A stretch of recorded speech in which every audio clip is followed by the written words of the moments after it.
On a pris acte de cette décision. Dos au mur, après la demande d'expulsion de son ambassadeur au Mali, la France prend acte. Elle se donne 15 jours pour décider de son avenir dans le pays. Ce qui est certain, c'est que la situation ne peut pas rester en l'état.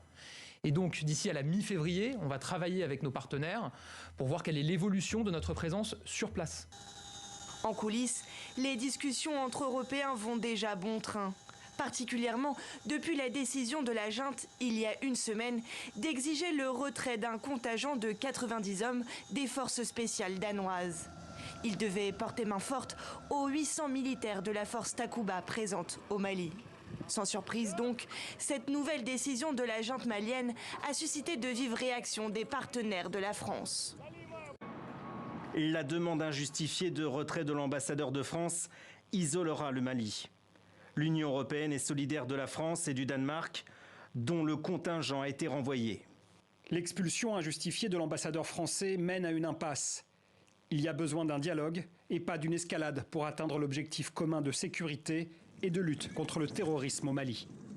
Symbole d'une Europe de la défense chère à Emmanuel Macron, quel est l'avenir de la force Takuba au Mali ?